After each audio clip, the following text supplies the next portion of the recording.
Hi, welcome.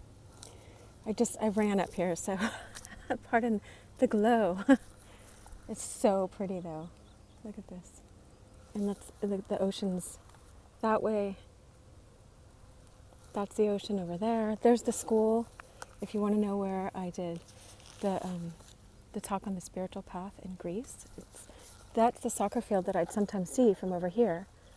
But I didn't know. I didn't even go on this path. This is the wide path, but I went through the bushes and found my way, but I didn't know it connected because I didn't come all the way over here before. I haven't been on this before. But I just printed out more of the new man. So I'll just set this up on some bushes and start reading. I hope you guys are well. It's been like a couple days since I did a video because I had a class all day today. It was a psychology class. So crazy. The classes I find are so amazing. I have to take continuing education. I won't go into it, but they taught us law and ethics based on the movie The Avatar.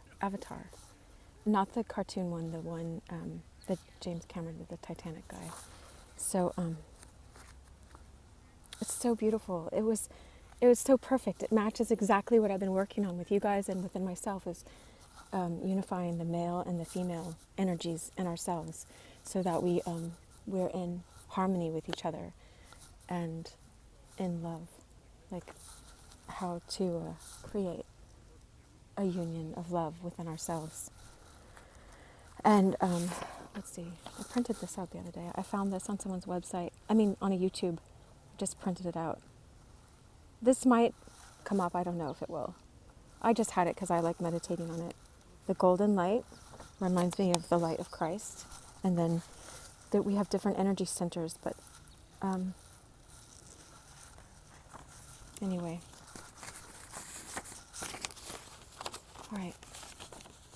I hear some people. I haven't been on this path. Oh, I forgot to put it on airplane mode. So if someone calls, then maybe I can do it. Anyway. All right, let's get the ocean in the background. This is part 3 of chapter 2, I think, is where I had left. But it's one page away. We're going to start in chapter 3. I don't know if these reeds are going to hold us up.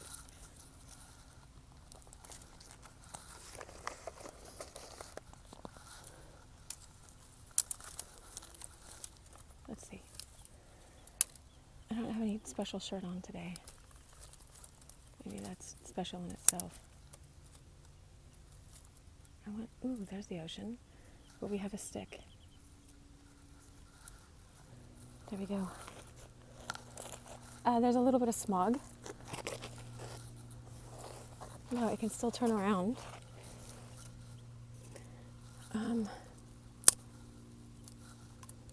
Sorry, plant. There we go. Yeah, that's like California smog, I think. All right. That's the ocean. Anyway. I don't remember if I had the thing turned sideways the whole time. Sorry if I didn't. There we go. Hopefully that's still nature enough. Let me see if it'll do any of the lighting different. There we go. I have to start reading because the coyotes are going to come out soon again. Let's see.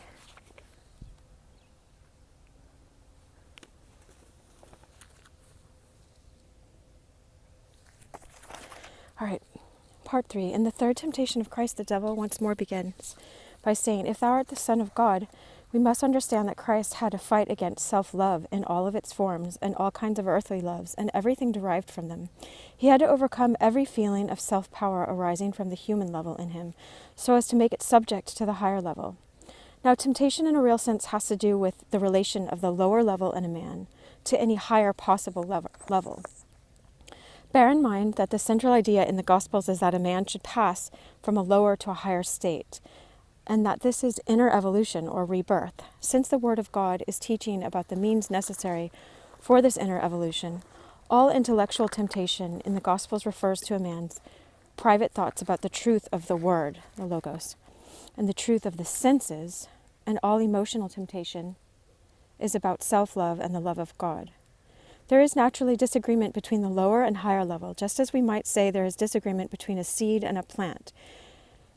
We might say that a seed can live for itself and be full of its self-love, or it can surrender itself and its self-will to the higher influences that seek to operate on it.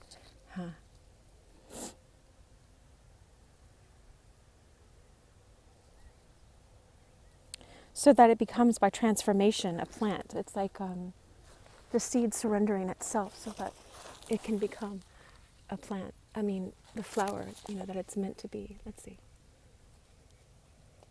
The seed becoming all that it's meant to be instead of just a seed that goes in the ground and doesn't sprout out. It's like sort of learning how to surrender.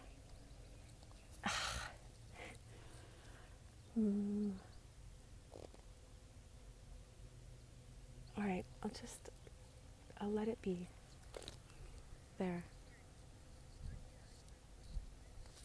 I'm in such a good mood now after I ran. Well, and I was meditating on the way up here. I did my meditation. Okay, so let's see if this can go here. The third temptation is given in these words in Luke.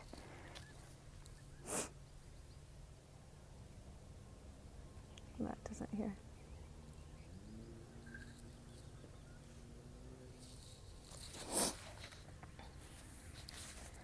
And he led him to Jerusalem and set him on the pinnacle of the temple and said unto him, If thou art the Son of God, cast thyself down from hence. For it is written, He shall give his angels charge concerning thee to guard thee, and on their hands they shall bear thee up, lest haply thou shalt dash thy foot against a stone. And Jesus answered and said unto him, It is said, Thou shalt not tempt the Lord thy God. It can be understood that self-love necessarily only worships itself. So it can and actually does ascribe divineness to itself. That is, the lower imagines it is the higher, and so tempts God.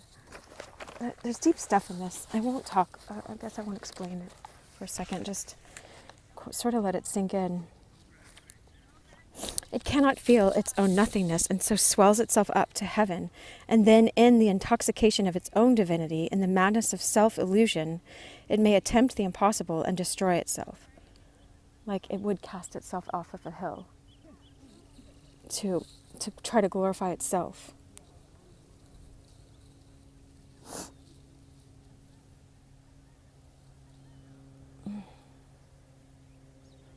What do they teach the Saint Ignatius?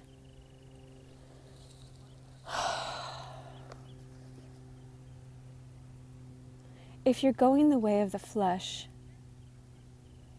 then any of these actions can just sink right in and you won't really notice them. If you're walking the way of the Spirit, then it's like this clanking chain or something, like you hear its entry. It's not. And so it's hard because we can be self-deceived sometimes if we think we're going on the right path. But anytime we sincerely pray, I don't know, I think God always reveals to us the truth. Just I'll let it just speak for itself right now. Just these are sort of like just seeds that we're sort of in a meditation mode, I think. So just sort of let it sink in. In the accounts of the temptation by the devil, it is said that Christ was led by the Spirit into the wilderness. In Luke, he was led by the Spirit in the wilderness during 40 days, being tempted of the devil. In Mark, the expression is stronger, and straightway the Spirit driveth him forth into the wilderness, and he was in the wilderness 40 days, tempted of Satan.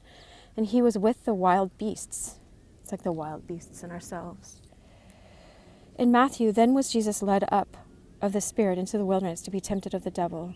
The temptations in the wilderness in each gospel where they are described are made to follow in the baptism of Jesus by John. It seems strange that Jesus should be led into temptation by the very spirit of inner illumination with which he was filled. But Christ taught that a man must be born again of the Spirit. He says of water and of the Spirit. But he's talking about Spirit. And without temptation, there is no transformation. The Spirit is the connecting medium between higher and lower. The human in Christ had to be transformed and lifted up to the divine level. And since the Spirit is the intermediary, drawing the lower by a series of transformations to the higher, the work of the Spirit is to lead a man into the wilderness, nay, rather into utter bewilderment, and subject him to being tempted by every element in himself, so that all that is useless for his self-evolution is put behind him. Take up your cross daily, Christ says, and follow me. When it says, he that does not hate his life,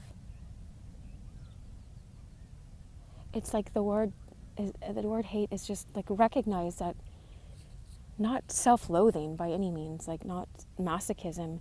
It's just recognizing false gold from true gold. It's like recognizing what's truly worth our energy and how we can transform into the highest love, the highest timeline, the highest goals, the highest soul self, let's say, or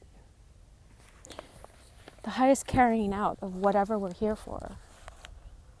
Once we recognize that there's a way to become the true plant instead of just a seed, like a grape. Like I said in one of my other videos, just walking around, hi, I'm a grape, how are you? And like try to dress up the grape and put on, oh gosh, I was crying yesterday about all, no, that was today during the class. They had us do this writing assignment. It was so intense. But it was like just looking at all these false masks that we put on and we don't realize, because we just think that we're not going to be loved and accepted as we are, because our parents showed us that. It's what I'm talking about in all my videos, but I just saw it on another level today. But this is like this. It's not some weird thing. It's not some horrible thing. It's this wonderful thing of recognizing, like, you know, we can live our lives for, it's kind of like to go to McDonald's every day, you know, and get like a hamburger or like live our lives becoming the finest wine you can imagine or something, you know. It's like developing a high taste and high quality of being, of how you want to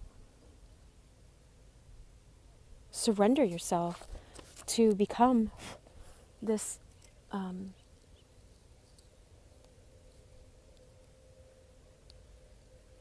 purposeful, meaningful,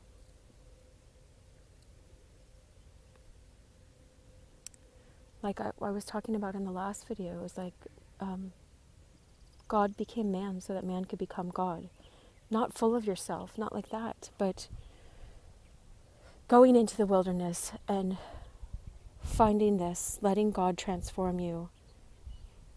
But you work with him by not dissipating your energies on stuff that just brings you temporary.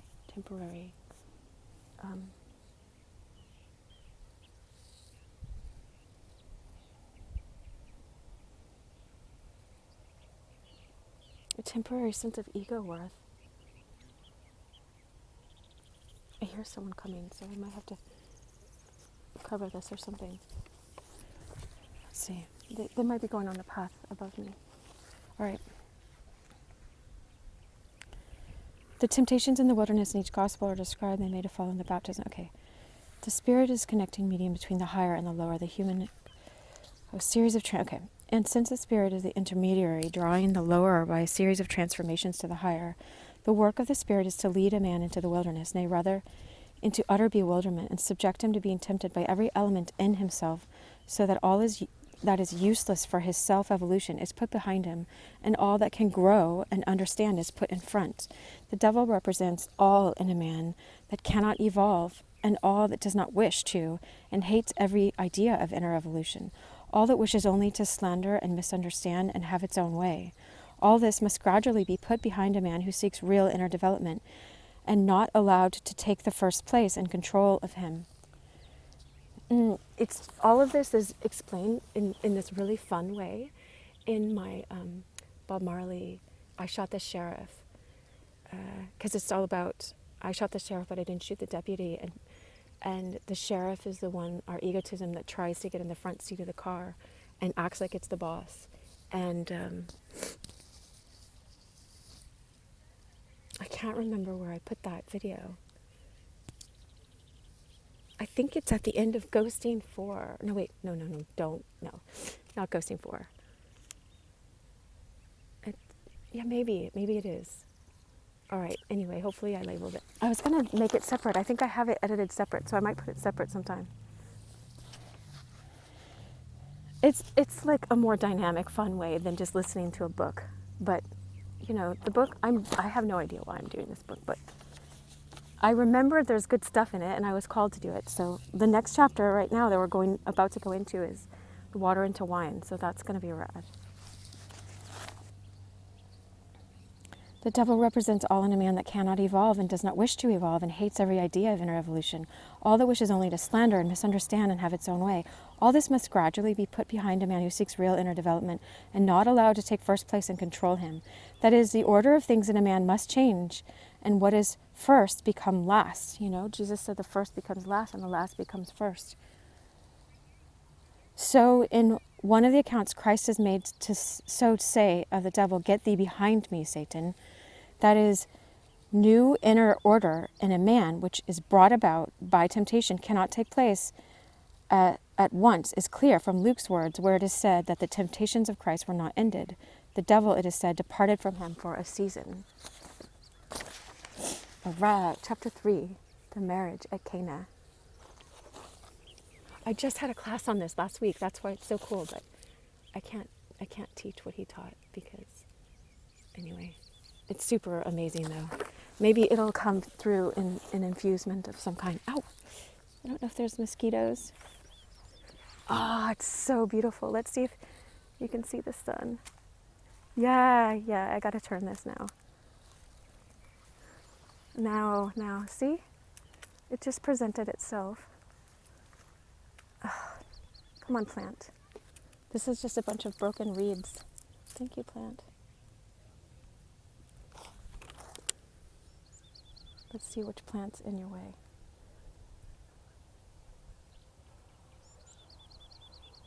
Mosquito. I can't tell. Oh, this one.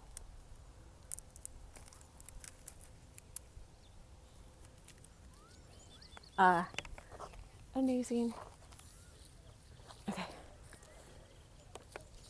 All right. I'm going to take a drink while you look at the sun setting over the hill.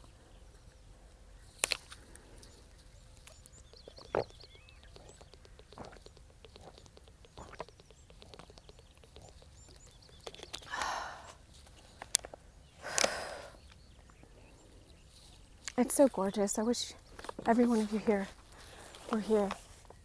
It's so pretty right now. But, I mean, I'm glad I can bring you here virtually.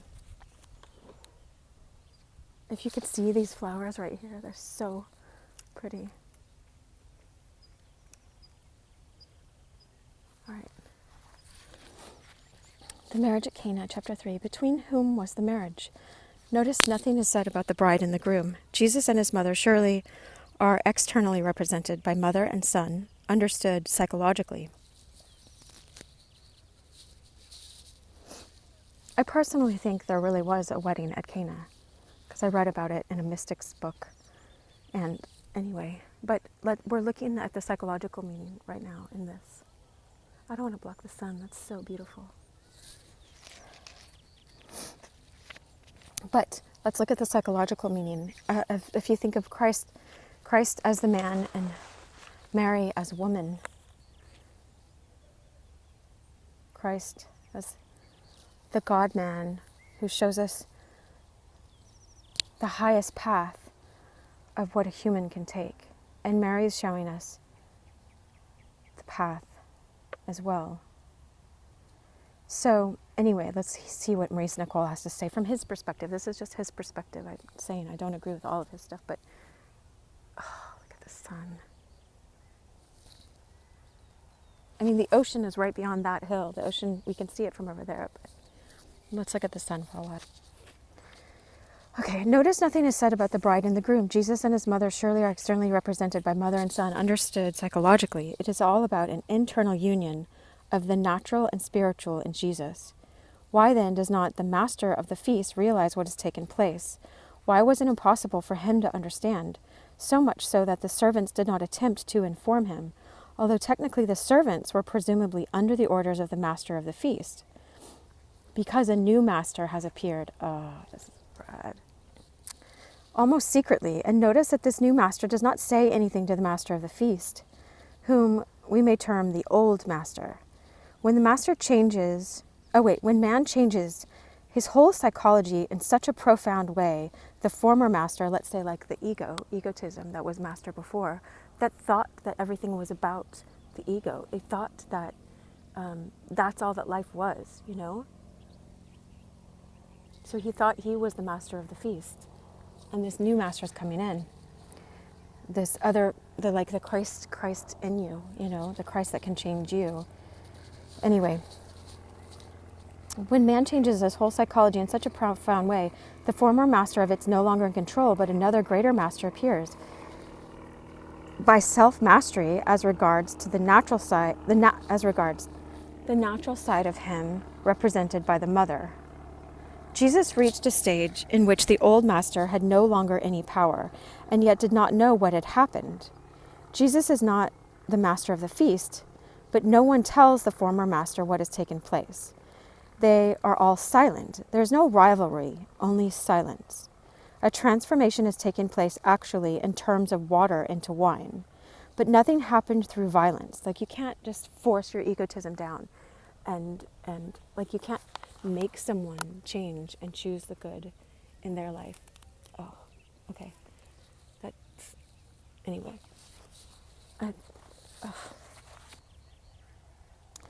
But nothing happened through violence. In all the miracles of Jesus, there was never a violence or a rivalry. There was in place silence. Jesus told Pilate that if necessary, he, Jesus, could call powers into action that would bring about his release, but he did not use them. Violence breeds violence, and it is a strange line of thought that leads to reflection upon what is master in oneself and how to overcome, or rather turn aside from it. Nothing must be said to antagonize and inflame it. Even Pilate could see a little about Jesus, and the master of the feast could appreciate a good wine. He could tell this was an amazing wine. Why did you save the best for last? Anyway, I'll just keep letting you see that. So the old master, it's like, I thought it was in my class today, our egotism can appreciate the things in your subconscious and the things in your higher soul self and deeper soul self, and the feminine things that the masculine side put down before, and the feminine can appreciate the masculine things. Like the egotism kind of sees it, but it wants to just use it and take it up for like, oh, make me a good job out of that stuff, that creative stuff that you have in you. But I won't go into all of this. Okay, so it's a strange line of thought that leads to reflection upon what is the master in oneself and how to overcome it, or rather turn aside from it. Nothing must be said to antagonize and inflame it. Even Pilate could see a little about Jesus, and the master of the feast could appreciate a good wine. But no doubt the latter would have been a difficult factor to handle if the miracle had been explained by his servants and the master's authority was disputed, you know, the master of the wedding feast, who came and tasted the wine. If the servants would have said, oh, well, this guy came and told us to fill up 6 water pots full of water, and he changed the water into wine, then the master of the feast might have been like, wait a second, is someone taking my job over, you know? But there are many things said in the Gospels about this inner silence in connection with changing oneself. Silence in oneself is required. There's a song by the Eagles called Learn to Be Still. It's really pretty.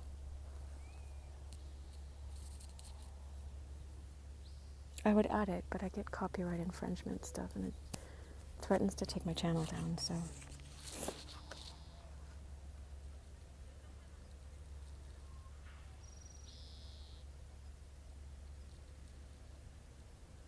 have this quote that I have up on my wall where I sometimes pray. And it says, Jesus acted out of the stillness. That's why his actions were so powerful, because he acted out of the silence, out of the stillness. I see a lot of mosquitoes over here. All right. There are many things said in the Gospels about this inner silence in connection with changing oneself. Silence in oneself is required. And he's quoting, let not thy left hand know what thy right hand doeth. That's in Matthew 6:3.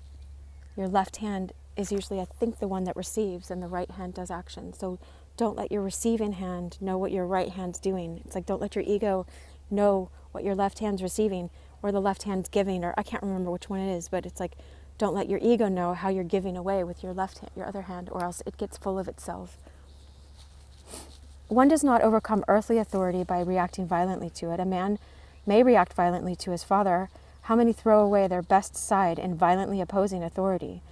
They even become what they hate in time. Interchange is not gained in this way, but here in this symbolic marriage, the authority of the mother of Jesus is not represented in terms of a reaction, but as bringing about of some inner ordering, whereby her significance is not destroyed, but used aright, because it is she who makes it possible for the miracle to take place by telling the servants, Mary tells them to obey what Jesus told them to do.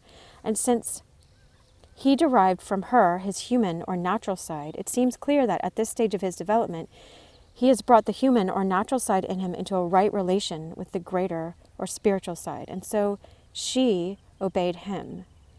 There are disciplines where this natural side is taken as something to be overcome entirely, and only spiritual thought, far above the earthly side, is allowed. But this cutting in half of a man or woman cannot be regarded as an ordering or harmony of all the notes that sound in our being. Like if you think of a piano and all of the notes are meant to come into harmony. Yeah. Be played well. Jesus on his mother's side was born a man. His task was to connect man with God, the natural with the spiritual. It's like the cross. I was listening to that the other day. Oh, I think Eckhart Tolle was recently talking about it. There's the vertical. You have a vertical dimension that's connected to God, and the horizontal, like the sign of the cross, that's connected to man around you. And a lot of the times we're just in the horizontal and we forget the vertical, the vertical connection. And you can be in the silence in the middle, and it will show you how to act in both ways. It will give you...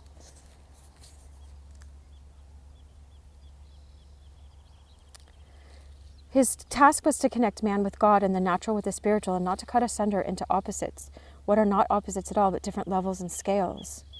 Now, the natural side of a man and the more internal side, or relatively spiritual side, might similarly be represented by two figures. Okay, I have this inclination to get out from... Oh, that's funny. Maybe that was telling me that just fell because I didn't notice it fell. I want to get away from the mosquitoes.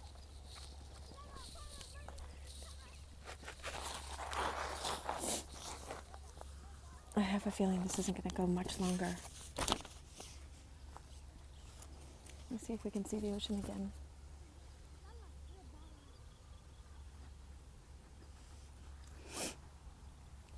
All right. Hello. Okay.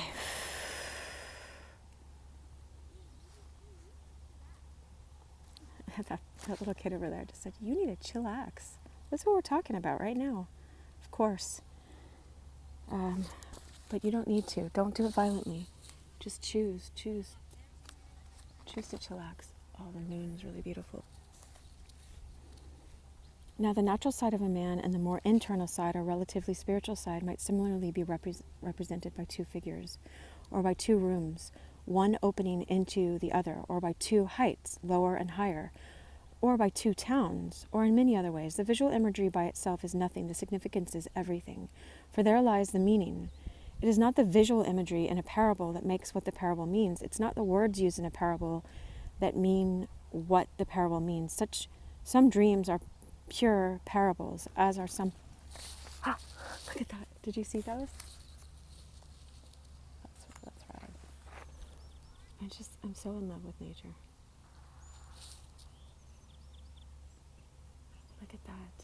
path and the sun rays. Like, it doesn't even matter what I'm saying right now or what I'm reading. Like, maybe we're here just for this, you know? Who knows? I have no idea. I'm just showing up.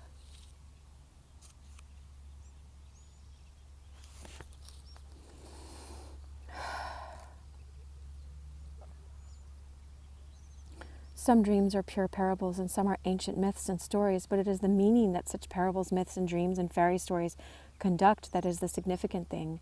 To the natural level of mind, they appear without meaning, save a literal one. But the spiritual, the psychological meaning cannot be conveyed directly in words to the natural level. And this is why another language has always existed. A verbal language can only be understood by those familiar with it. But a parable in visual representation can be understood by people not speaking the same verbal language. There are two languages. They correspond to two depths or levels in man. Now there's a term used in esoteric language which always signifies that a certain development has been fulfilled. The term is numerical. The number 3 implies fulfillment. In the sign of the water into wine, in this sign, the water into wine, it is said at the beginning that on the third day there was a marriage. The beginning, middle, and end form the completion of a stage. So 3 days Jesus was in the tomb. 3 days Jonah was in the belly of the whale. So 3 is the beginning, middle, and end. 3 means the completion of something. The completion of a stage. So in esoteric language, the number 3 is the end of something and the beginning of something else. Jesus resurrected on that third day.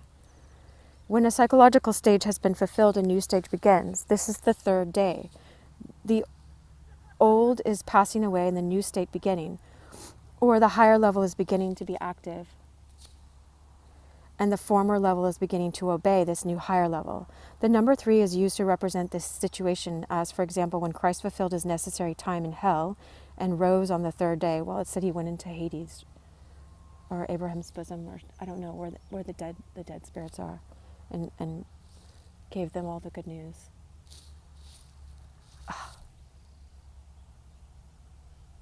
There's the ocean. It just, like, you can see it so much better. Oh well.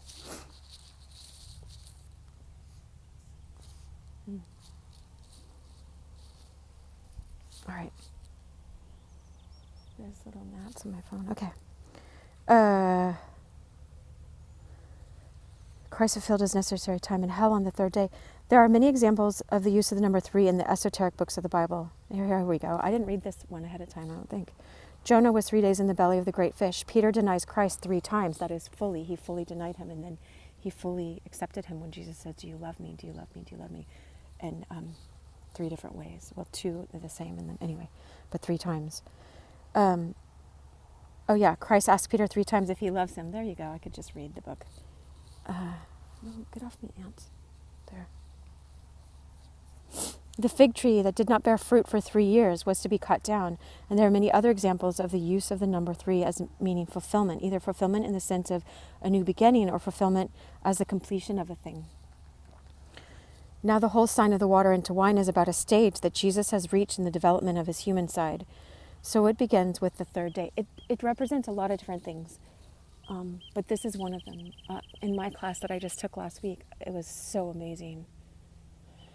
It's talking about a completely different meaning in the changing of the water into wine, but you can just look at it as the transformation of your inner being.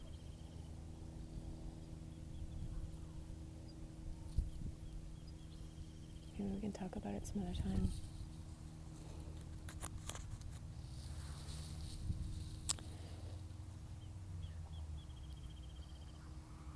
Now this whole sign of water into wine is about a stage that Jesus has reached in the development of his human side. So it begins with the third day. And upon the third day there was a marriage in Cana of Galilee, and the mother of Jesus was there, and Jesus was also bidden and his disciples to the marriage. And when the wine failed, the mother of Jesus said unto him, They have no wine. And Jesus said unto her, Woman, what have I to do with thee? Mine hour is not yet come.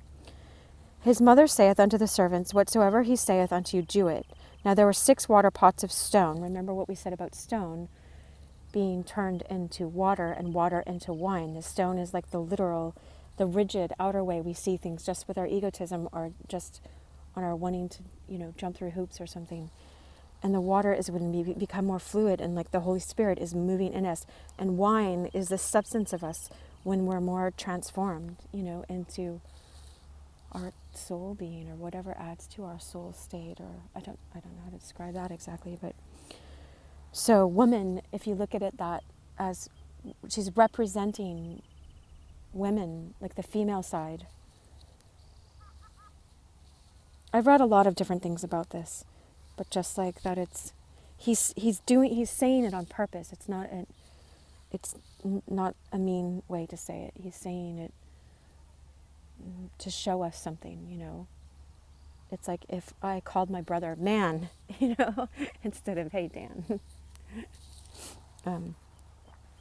I would be doing it on purpose if I was doing it anyway. Whatsoever he saith unto you, do that. And there were 6 water pots of stone set there after the Jews' manner of purifying, containing 2 or 3 firkins of peace. Jesus said unto them, fill the water pots with water, and they filled them up to the brim. And he saith unto them, now draw out now, and bear unto the ruler of the feast. And they bare it.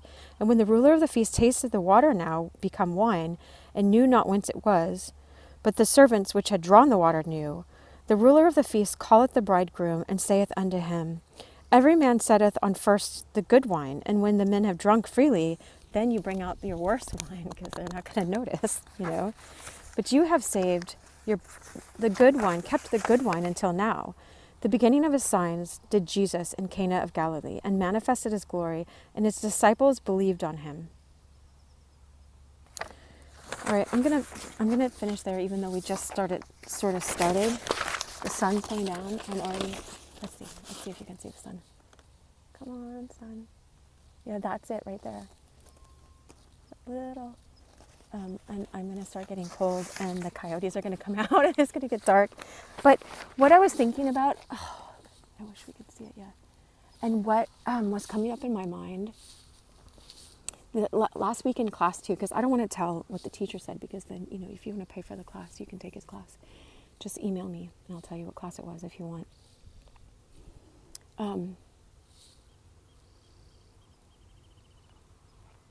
Is I was thinking of Hercules. In the story of Hercules, I think he wants to win over, pay the dowry to marry this woman, and he has to prove his worth. I think this is why, I can't remember why he has to do this 7 feats of Hercules or something, but one of them kept coming to my mind was they told him to muck out the stables, go clean out these stables. They have like 1,000 horses in them or something. It's like this impossible task. I just saw it in front of me and felt like Cinderella. Like, how am I ever going to finish this before the ball? Like, I'm never going to be able to go to the ball, and meet my prince. Be my own prince. And join with him in merriment and laughter and fun and dancing. But if you think of like Hercules, and he sees this whole thing with the horses and basically all the crap that's in there, how is he ever going to clean it out? And it's like he starts, and it takes him like hours and hours. This is how I remember the story, because there's different versions. And he doesn't even get through like one stall, and there's 1,000 stalls. And so I think he asks his deeper wisdom, or some knowledge comes to his intuition, or something comes to him a different way, a magical way, the way like when we go into the stillness, and then all the answers come to us when we surrender our own doing. And it's like they show him to cut like a path or something, or they'll show him how to do this path into this river, and the river comes down, and it directs the river right through all of the stables, and cleans it out in a way that he never thought possible. And that's after I learned in my class last week about changing the water into wine. It looked like some impossible task. Like how can we ever get rid of all of our old karma? Or how can we ever be forgiven for everything? How do we forgive other people? But it's kind of like God will show you a way. Jesus just says, fill up the water pots, and I will change them into wine. And we still have to do some kind of a work. Like Hercules still had to begin his feat the way he knew how to do it or whatever, and then get to the place of surrender, or get to the place of asking in the right way, in a sincere way. And then a way was provided because the stalls still needed to be clean. Our centers of being, or the development of ourselves, or the maturity of ourselves from seed into whatever tree we are, it still must be developed. But it's like God has a way we didn't know that could happen. And that's just what's coming to mind. Go into the silence and an answer will show up. I wish you so much love. Thanks for joining.